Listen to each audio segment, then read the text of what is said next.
Good afternoon to our CLA clients, family members, community partners, and friends. Welcome back to our live stream series. We sincerely hope that you're continuing to stay safe and healthy at this time. Since last week, I know it's shocking, but the Treasury has issued 2 new IFRs, and also we've heard that the Federal Reserve's Main Street Lending Program is now open for lender registration. So it appears that Main Street Lending has some structural issues, but it's making progress towards the start of lending. More to come on that. We also appreciate all of your questions and interaction that have come through the inbox at livestream@claconnect.com, which you can also see below me in the dialog box below. These questions are fantastic, and we've been monitoring those and responding to them frequently. Keep them coming throughout the session today, and we'll continue to address as many as we can while we're live with you today. We'd also like to remind you that you can go to our COVID-19 landing page at claconnect.com for any up-to-date information that we have related to programs, tools, and other ways to connect with us for more support. Now, today we're going to have a special session that's really targeted towards answering the specific questions that you have been submitting to our live stream inbox related to the PPP forgiveness and EIDL updates. We're also going to spend some time talking about the new IFRs that I mentioned at the beginning that were issued on June 11th and 12th to kick off the discussion. So today we have Jack and Rick with me to help navigate both of these topics. So welcome back, guys. Hey, Leslie. So Jack, I think I'd like to start with you, and it's logical that we start with these IFRs that were released late last week and just help everybody understand where we're at with all the new guidance. So what can you let us know about what we've just seen come through? Sure. So the first one that we got was on June 11th, right? And it was an amendment to the first IFR that was issued in connection with this program. And it basically was taking the new PPP Flexibility Act and bringing a few of its components into the rules that the administrator is going to go by. And so it did a few things that we expected it to do, right? So it brought in the 24-week period as a covered period, still allowing existing borrowers to take the 8-week period as well.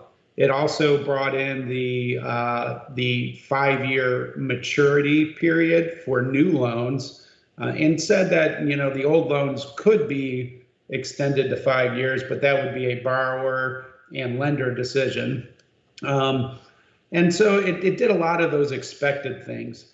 However, we did get, you know, 3, I would say, new tidbits of information, and we briefly touched on these last week on Thursday because it was relatively fresh at the time, but we've had a chance to unpack that a little bit more now. And so the first item was the 60% payroll test. And so, you know, as we mentioned before, we were really concerned that the wording in the PPP Flexibility Act was going to treat that as a cliff, right? So if you didn't get to 60%, you would be eligible for no forgiveness.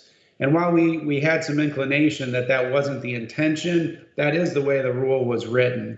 Fortunately, this IFR clarified that we don't have to worry about that they are going to apply that 60-40 test, very similar to the way the old 75-25 test was being interpreted. And so basically it's a proportional reduction. So if you don't get to 60% of the total loan proceeds spent, you just have to be 60% of your forgiveness amount for payroll, right? So that was positive. Took a little pressure off making sure you got to that number, although with the option to use 24 weeks, it really shouldn't be that problematic to get to that point. The other thing that it clarified for us has to do with the deferral period, right? So the original deferral period in the first batch of loans, those 2-year term loans, was basically a 6-month deferral period. So no principal, no interest for 6 months. but then your loan started amortizing in month 19 through, or I'm sorry, month 7 through the end of the loan. What we got in the new guidance is that the deferral period now runs through the point when the SBA actually pays the bank for forgiveness, because that's really when you now know how much of the loan you're going to have to service.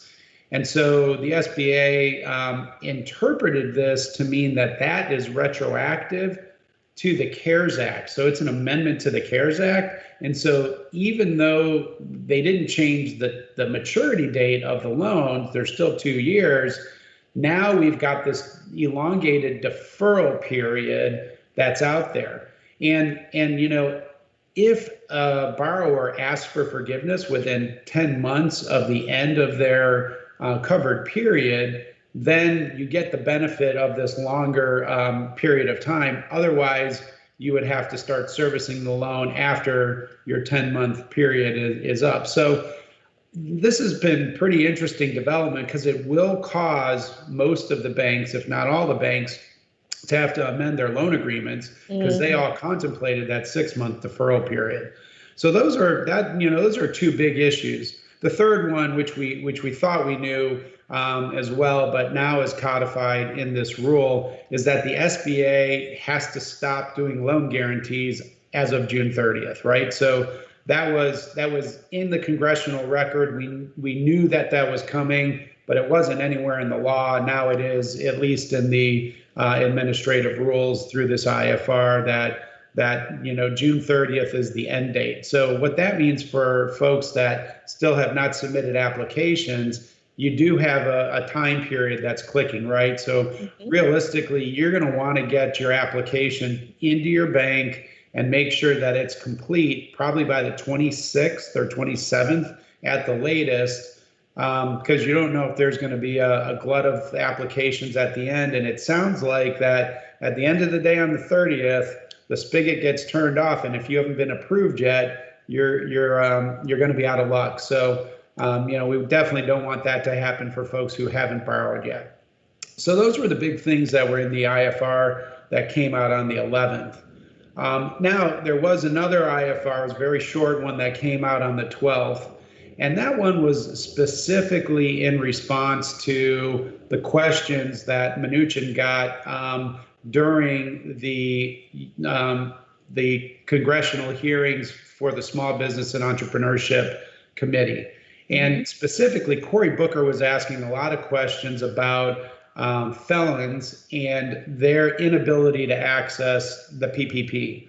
And specifically for those folks that had entered into a pretrial intervention program where they weren't really being prosecuted, they were in this program, and for those that had non-financial crimes, everything was being adhered to this 5-year term. So if you had anything within your last 5 years, you really couldn't apply for the PPP.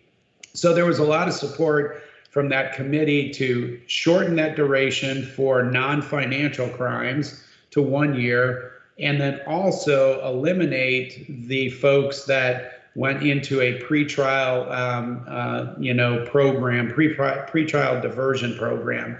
So expanding the base of business owners who had past, justice involvement to be able to participate in the program. And so you'll see both an IFR that came out, and they had to amend both the borrower and the lender application because those were certifications on those applications as well. So that was that's kind of what we got in the realm of official rules. Well, I think that really provides a lot more clarity, so we appreciate those overviews. And now that we've been brought up to speed on the most recent developments, what we'd like to do is pivot a little bit from what we've done in the past and really just dig into some of the questions that the audience has sent us over the last 4 days from the live stream inbox, and let that define the course of the rest of this session. So most of the questions that we're going to discuss today can really be broken down into 3 different categories. We've got technical and administrative, and then we've got payroll, and then last, utilities and other costs. And then we'll also touch on some EIDL questions because we are getting actually a ton of those in the live stream inbox today. So let's start with technical. The first one was submitted by Patrick, and he said, and this is a common issue that we've seen, like many, they applied for and received the PPP loan early in April. Upon all of the press coverage and because they had other fundraising, they decided to repay the loan. So they were in the camp of they were over $2 million. And of course, the media was hot and heavy, and there was some IFRs that had created some confusion. So they also wanted to help others who didn't get the loan and also avoid audit risk and avoid the bad press.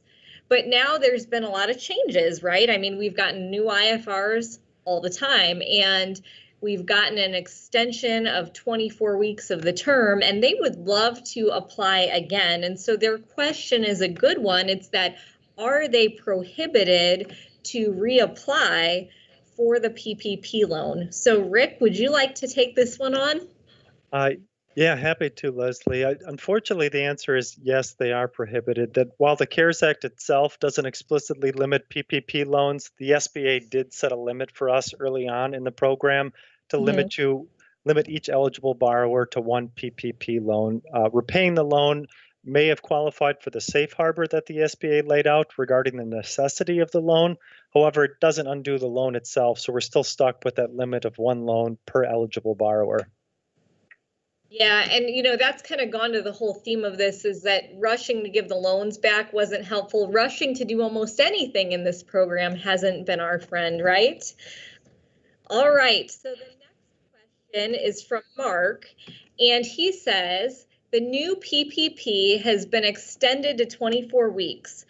Do we apply for forgiveness for an 8-week period within the 24 weeks, or do we apply for the entire 24-week period beginning on the date of the loan origination? So for them, the loan origination was April 20th of 2020. Jack, what do you think about that? Yeah, so there definitely is some confusion because of the 8-week period and the 24-week period. Right now we believe that, it's either one or the other, although Secretary Mnuchin has, alluded to the fact that maybe if you use your money up before the end of the 24 weeks, you can apply for forgiveness earlier. But the confusion piece comes in is a lot of folks are thinking, I still have to use 8 weeks only. And so I get to choose my 8 weeks within the 24-week period that I apply for. And so that's not the way we're interpreting things. And so what we believe is you're either going to use your original 8-week period that starts on the day of your loan origination, or you're going to have a 24-week period that starts on the day of your loan origination. And you'll measure all of the normal testing during one of those two periods of time. So not in 8 weeks during the 24 weeks, but the full 24-week period. So at least that's what we're expecting right now. However, we know there's going to be dramatic amounts of guidance coming out over the next, hopefully, 2 weeks or less. And that will clarify if you can use something less than 24 weeks for sure. Yeah, certainly we can't trust a one-off comment from Mnuchin, right? Yeah. Okay, well, the next question comes from Talani, and she has a two-part question. We're going to break this down. The first question she has relates to loan terms. So they received a PPP loan April 30th, and that was the first wave of approved loans. Will their loan term change to 5 years, or is it going to stay at 2 years? Rick, why don't you take this one? Yeah, sounds good, Leslie. So it'll stay at 2 years for loans that existed prior to the new law. That, like Jack mentioned, there's portions of the PPP Flexibility Act that apply to everybody, regardless of when you took your loan out, such as the deferral of payments on the loan. That applies universally. There's other parts that just apply prospectively to new loans issued after that date. And this is one of those, that new loans are extended to 5 years. Borrowers who had a loan with a 2-year term certainly can contact their lender to ask about extending the repayment of that. Unfortunately, I'm not so sure many lenders are going to be enthusiastic about extending the term of a 1% loan, but certainly we all have that option. Right. Always try, right? All right. With that, she also asked if she's going to ask for an extension, and maybe she doesn't even need to ask for the extension, from 8 weeks to 24 weeks. Does she have to submit the application based on 24 weeks, or can she just submit it once she's fully spent the funds at 18 weeks? Yeah, this is one that we're still, again, not 100% sure on because of Mnuchin's comment in that committee hearing. And so right now we think that you would have to wait until you get to the end of the 24-week period. And so that doesn't necessarily mean you have to maintain headcounts for that whole time, because obviously the amount of money you're going to spend during 24 weeks is going to be likely significantly in excess of your loan amount, which was really only sized based on 10 weeks of payroll, right? So it would be expected that you're going to spend a lot more than that. Now, we don't know if there's going to be limitations in what you can apply, so the costs that you can use. And so that's why we're anxiously awaiting the guidance to come out on this, because depending on what that guidance looks like, it could change, our attitude towards using the 24 weeks. But right now, the full 24 weeks would seem to be, a great alternative for those folks who hadn't been able to use all of the money and get 100% forgiveness during the initial 8-week period of time. Yeah, so I think the best thing people can do is just keep their options open and keep checking the guidance. Yep. All right, so Jackie submitted a question also related to the 24-week theme, and she said, if a client who receives proceeds from the PPP loan opts to take the 24 weeks because they can't meet the requirements in 8 weeks, but the 24 weeks spans across fiscal years, does that pose any issues? And are there any guidelines regarding the fiscal year and a PPP loan? Yeah, that's a great question, Leslie and Jackie. That's coming up more and more now that we have the extended time period, specifically related to the PPP loan program. That really shouldn't cause any issues other than ensuring you have supporting records for all the periods and that they reconcile to the forgiveness application. There are a couple related issues that do commonly come up, and we talk to our clients about. One, from an income tax standpoint, it gets a little bit tricky because the expenses related to forgiveness are not currently tax deductible. So with the extended period, we're not yet sure how this will impact tax returns when the expenses are incurred now, but could be forgiven up to 15 months after the end of the covered period, between the 10 months the borrower has, the 2 months the lender has, and the 3 months the SBA has. So we'll have to keep watching for that, like you said before, Leslie. The other common question we get from a financial reporting standpoint is how do you treat these loans, especially if they will be on our books at one of these reporting periods, but we do expect forgiveness at some point in the future. We have received some good information from the AICPA recently, which should be able to help with this. They actually issued a technical question and answer specific to PPP. It gives a few different options depending on the entity type. And certainly with any of this, if you have any questions on the details, reach out to your CLA representative and we can help with those details. Well, certainly, I know we all look forward to the tax and the audit reporting of these as well, right? Okay. So another question that has come up is whether or not we are allowed to keep the PPP and EIDL funds in an interest-bearing account. Jack, any thoughts on that?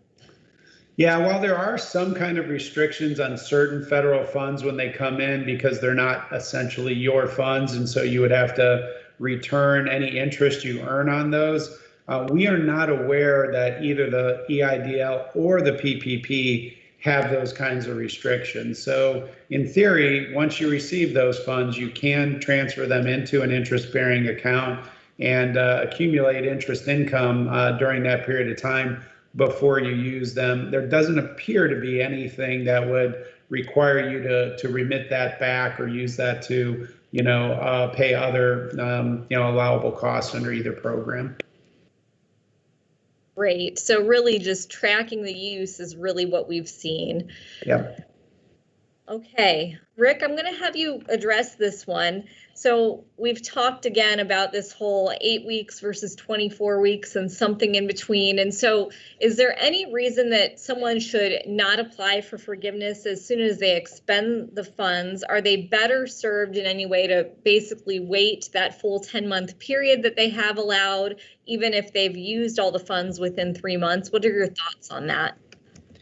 Now, I think that's another good question and one for us all to give a little bit of thought. I think first of all, it's worth mentioning that we all probably have a little bit of time here before we have to make decisions around applications. That certainly you can talk to your lender, thinking through the details, but I'm not sure that many of them would be prepared to accept an application. And part of the required documentation for an application includes a 941. So even if you were on the front end and just wanted to be done with this, and I know a lot of borrowers are at a point where they just want to be done with all of this, you still probably need to wait a little bit longer to get to that point. Maybe the other thing to keep in mind is as things evolve, certainly that could be good. We might get more clarity on something, whether it's allowed or disallowed. It also might be bad because we don't know what curveballs are going to throw at us, later on in the process. So I'm not sure there's a perfect answer from strategy, but I do think we have a little bit of time to think through that and be strategic before we actually have to make a decision on it. Yeah, I mean, that's a good point that the guidance and clarity could go either way, although we have found generally that more time has been our friend in this. Well, we've talked a lot about just some of the qualification issues and the mechanics issues. There's a lot of questions that we've gotten related to payroll. So let's start now to transition to some of the payroll topics. One of the questions we've gotten is from Lewis, and he is asking that now that the PPP program has been extended from 8 weeks to 24 weeks, how does that impact the FTE and the gross salary requirements, and which periods do you have to compare to with the FTE and the gross salary requirements if you choose the 24 weeks? Yeah, so, right now, absent a revised loan forgiveness application, we're going to make an assumption that the formulas and everything are going to be very similar to the 8-week application that we already have in our hands. And so there was nothing in the PPP Flexibility Act, for instance, that brought in new methodologies for looking at FTE reduction tests or wage reduction tests. So, for the wage reduction test, we still are assuming that you're going to compare average salary and average hourly wage rate during your covered period, which could be either 8 weeks or 24 weeks. Now you'll have to measure what that wage rate is during that period of time, and you'll compare that to salary or wages during the first quarter of 2020, right?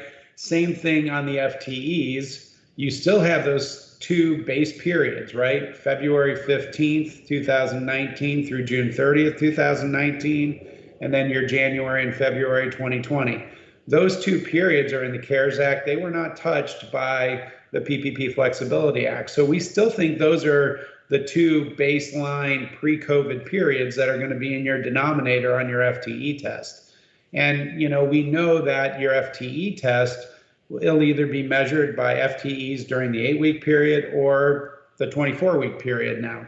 What we don't know, though, is how are the safe harbors going to be applied, right? So if you use your 8-week period, does that mean June 30th is your safe harbor date? Or if you use 24 weeks, is it, December 31st? Is it an either or type test?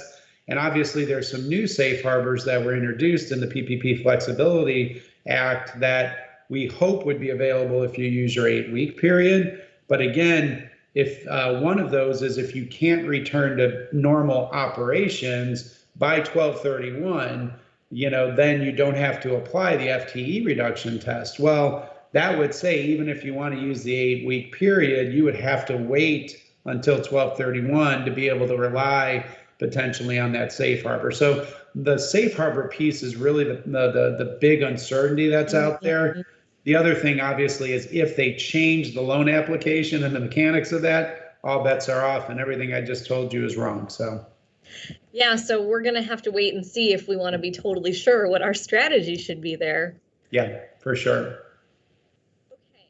With sticking with payroll, Reva asked, if we are calculating the forgivable amount of the payroll, do we include FICA and federal taxes in the forgiveness calculation?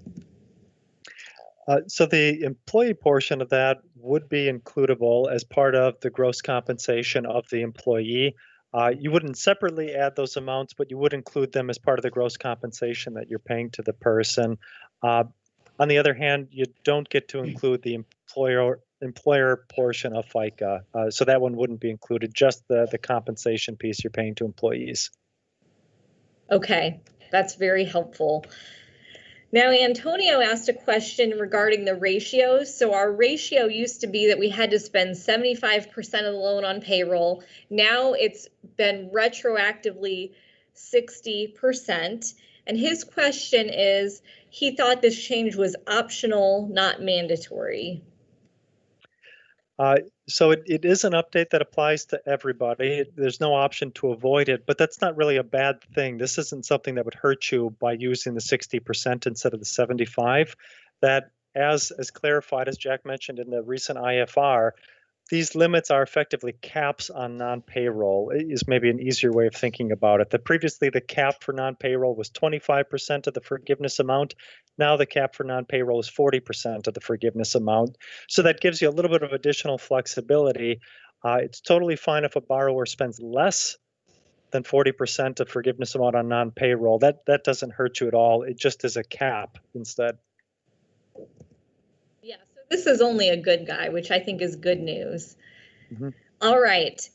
So Alice is asking a strategy question about termination of an employee. So if you terminate an employee for cause and you give them a severance package, is the percentage of the severance that is paid in that 8-week period allowable, or, you know, does it have to be also incurred? Like, so how do we deal with severance? Because sometimes we're going to pay part of it after that 8-week period.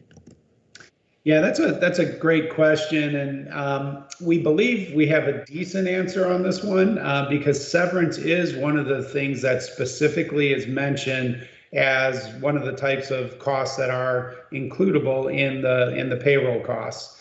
And so, you know, if let's say you're 6 weeks into your 8-week period and you terminate somebody and you give them a month severance at that time, as long as that amount gets paid within the covered period, we believe that all of that, obviously subject to the $100,000 annualized limitation, should be includable and eligible for forgiveness. That's very helpful. All right, well, I'm going to ask a nonprofit question. So many of these have been business questions. And so this is from Monica. And she says, our nonprofit payroll allocations are spread over grants and non-grant programs. So if we have an employee that's partially funded by a grant, say 15%, does she count them as 0.85% for FTE calculation purposes instead of 1.0? You know, if she's trying to use the 1 and 0.5 method. Jack, do you have any thoughts on that safe harbor and how you apply that? Yeah, you know, the FTE test is really silent as to whether or not what the source of reimbursement is, right? And our impression right now is that, you know, how those federal funds play into this calculation really is going to be based on what is eligible for forgiveness. So it's going to be included in the dollars you spend part of the equation. So if that's the case, then we would suggest that you don't really mess with that piece of it in the FTE calculation.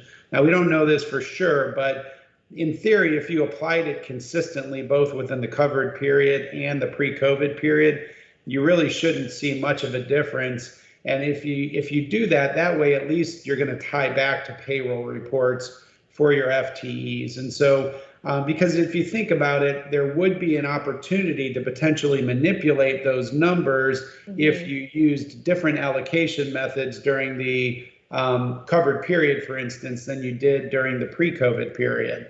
And so, you know, we would suggest that you just, you know, if it's a 1 employee and they work full time, that's 1 FTE, even though some portion of their dollars would be covered, because that would be taken into consideration in the dollars spent test rather than the FTE test. Thank you for clarifying that. All right, we're going to now ask a couple expense questions that are outside of payroll.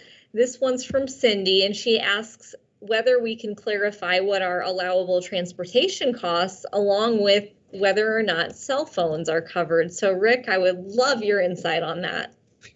Yeah, absolutely. So here's what we know at least. We know utilities include transportation and telephone.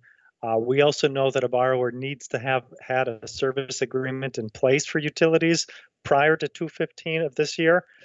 So of those two items, the cell phone seems slightly easier to me, at least. If an organization had a contract for that service directly with the provider, it would seem includable. If, however, they reimbursed employees, then probably not includable in forgivable expenses. Transportation, though, is definitely grayer, and we could use a much clearer definition from SBA. The requirement to have a service contract in place probably would disqualify a lot of items that people think of, such as filling up the tank of a company vehicle at a gas station where you wouldn't have that service agreement. However, there's definitely many items that might be includable if we got a clearer guidance from SBA around this. So wish I had a better answer for you, Leslie. Well, I think that's great that you're able to clarify that, because I think there still is some uncertainty, and that's good to know. Yeah. One last question I'd like to take. This one's from Lori, and she asks, are owner distributions allowed during the 8-week PPP loan period in order to pay estimated taxes? So, not necessarily considering it an allowable expense, just wanting to know if she can take a distribution during that time frame. Go ahead, Rick. Sure. As far as restrictions go, there are a couple of things to keep in mind, but there isn't a blanket prohibition on tax distributions. So if the distributions are being included in forgiveness, such as for an active owner in a Schedule C business, there is a cap on how much can be forgiven that you need to keep in mind when you're filling out the application. There also are restrictions on how the specific PPP funds themselves are being used, and they need to be used for specific purposes. But as far as just a blanket prohibition from any funds out of a corporation, that isn't something that is there, and you still do have some flexibility for tax distributions.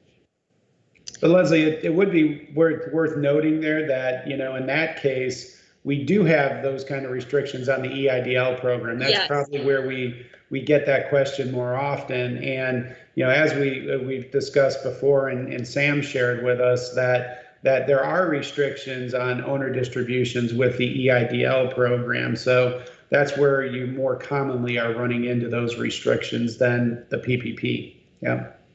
Yeah, and I'm glad you brought that up, Jack, because Rick, maybe you can just comment really quickly on the EIDL. I know that we've heard yesterday that they are reopening that portal, and I do think that's a big deal because for a period of time that was really constrained. So can you give us a quick update on that?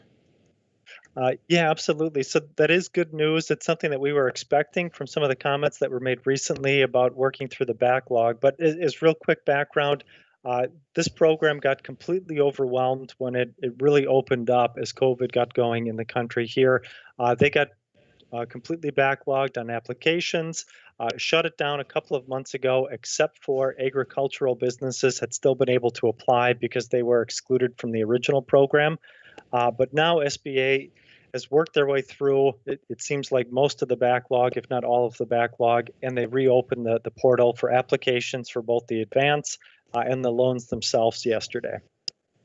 Well, I think that's great news. And I want to thank both of you so much today for answering all these questions and the great information. Thank you to all of our viewers for submitting all of your questions through the live stream inbox. Unfortunately, that's all the time we have for today.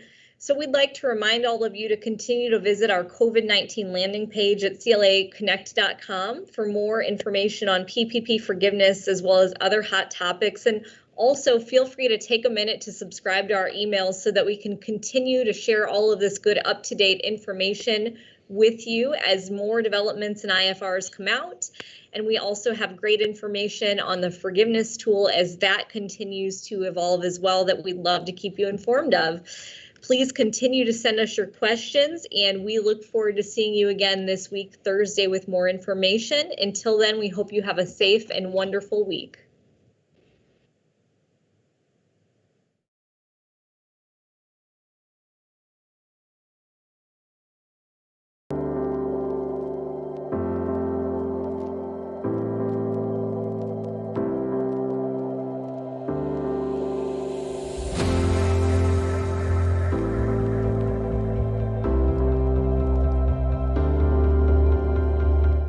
Today, we're